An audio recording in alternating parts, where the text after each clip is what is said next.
Hey Jeep family, Neil with SFJ4x4.com, and today I'm going to do a clean, clear-cut instruction on how to change the battery in your key fob. This can be a fun, do-it-yourself activity.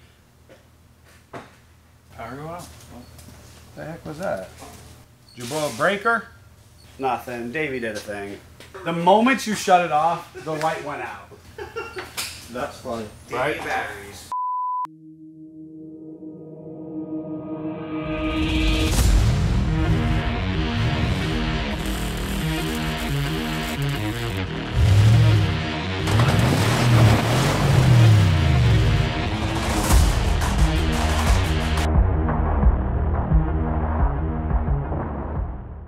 Hey Jeep family, Neil with SFJ4x4.com, and today we're going to do a how-to on changing the battery in your JL Wrangler and JT Gladiator key fob. This is my actually personal key fob, and so it still has the little protective cover. You might have a fun little plastic one or rubberized one like this you're going to have to snap off.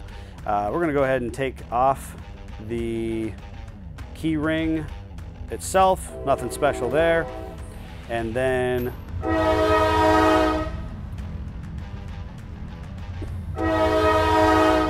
we're going to go ahead and remove the protective covering that you have on your key fob. Maybe yours is just blank like this. At this point in time, most, if not all, the key fobs look identical. I have one of my interior removal tools, but quite frankly, most people have at least a penny or a coin. So that's what I'm going to work with, is something that you might have at home yourself. You're going to go ahead and find the bottom of your key fob, and go ahead and turn it over. And at that point in time, you will find this little indentation or slot here for the back cover. Obviously, it says Jeep versus the actual hard buttons for opening, closing, locking, panic, so on and so forth. I'm gonna go ahead and take your penny, and you're gonna go ahead and slide it in and just push up on that little indentation. You can see I've created separation in the back cover case itself. I'm gonna get my fingers in there and start to pry it open a little bit.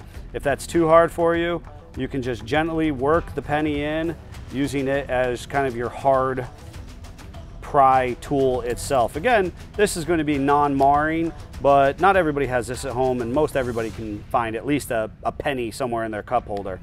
Once you've got that open, the back just pops off. There's really no magic there. And there is our battery. The JLJT key fobs take a slightly oversized disc battery. It's the 2450. You can see I went ahead and I'm replacing with the Energizer one.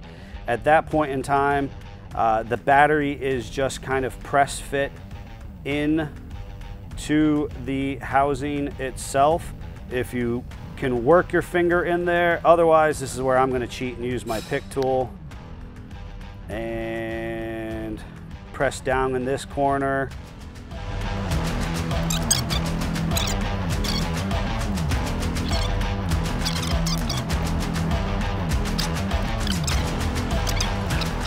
Several days later. There we go.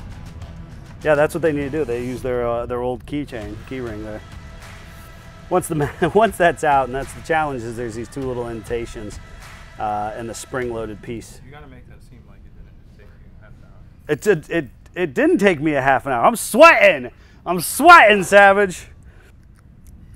Battery back in. Go ahead and go into reassembly. It just snaps down. Make sure you follow it all around the edges. And for me, goes back in my little protective covering. And I'm obviously going to put my keychain back on because that's critical to this conversation. Perfect. Exactly perfect. It works. The Jeep's not even here. That was a huge fail. Good. I want all the fail stuff to go up on Patreon. Right? I was watching the timer on the camera. It said it took him 6.5 minutes to get the battery out. Just the battery. Just to get the battery out. Dying.